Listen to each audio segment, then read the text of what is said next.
E o grande debate de hoje discute, então, o que é melhor para o país: manter o que o ministro sempre defendeu ou optar por uma nova política de controle da pandemia? Pois é, né? Vamos falar então de isolamento social.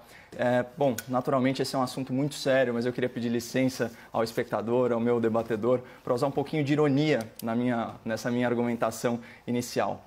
Quem acompanha a grande imprensa, né, e o seu elenco muito bem selecionado de especialistas só pode chegar a uma conclusão: o Brasil é presidido por um irresponsável que nega a ciência. Afinal, onde já se viu querer retomar a economia em plena pandemia? Que absurdo, né? Enquanto isso, na Alemanha, lojas com mais de 800 metros quadrados, elas poderão reabrir a partir dessa segunda-feira.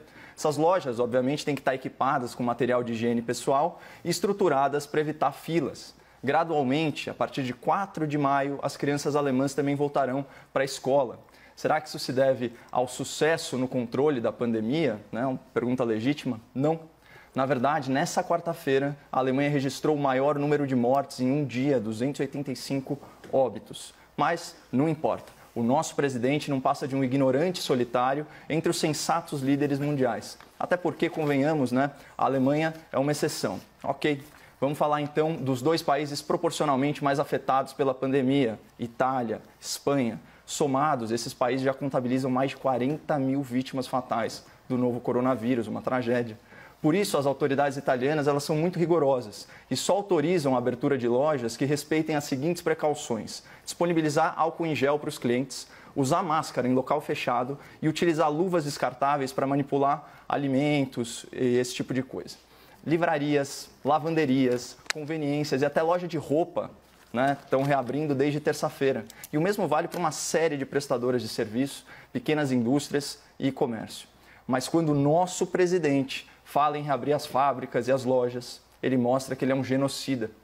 Enquanto isso, na capital da Espanha, 300 mil trabalhadores classificados como não essenciais já foram autorizados a voltar ao trabalho, inclusive profissionais da construção civil, o que é ótimo para os espanhóis, porque o FMI projetou uma queda de 8% no PIB deles em 2020 e eles sabem que empobrecer também mata, até num país rico. Mas a polícia espanhola, por sua vez, tem um controle bem rígido da população nas estações de metrô, de trem e de ônibus. Ela está distribuindo gratuitamente 10 milhões de máscaras cirúrgicas para os passageiros. E só fazendo um parênteses, com o dinheiro do fundão eleitoral, que o Congresso se recusou a devolver para o combate à pandemia, seria possível comprar pelo menos 1 bilhão de máscaras ou fabricar milhões delas. Mas, comparado ao nosso presidente diabólico, nós temos um Congresso de anjos, não é mesmo?